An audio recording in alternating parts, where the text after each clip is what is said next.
સુરત મહાનગરપાલિકા મ્યુનિસિપલ કમિશનરે જે ડ્રાફ્ટ બજેટ રજૂ કર્યું છે એની અંદર કમિશનરશ્રીએ સુરતને world class happy healthy city બનાવવાની વાત કરી છે.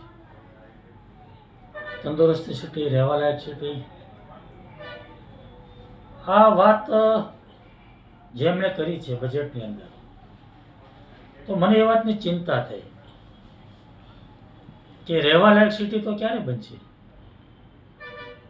સુરત શહેરની અંદર દર વર્ષે ખાડીપુર આવે છે, લાખો લોકો હેરાન પરેશાન થઈ જાય છે, બેઘર થઈ જાય, ઘર છોડી ભાગી જવું પડે છે.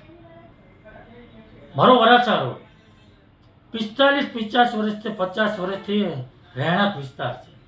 બેફામ રીતે કોમર્શિયલ બની રહ્યું, ઇન્ડસ્ટ્રીયલ બની રહ્યું છે.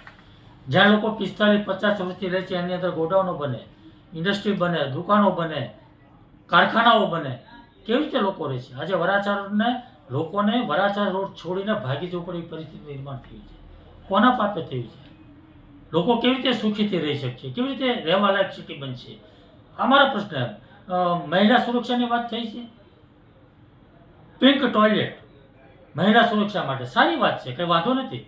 પરંતુ વર્ષોથી હું કહું છું કે સુરત મહાનગરપાલિકાની ચાલતી BRTS બસ અને સિટી બસની અંદર મહિલાઓની સુરક્ષા નથી.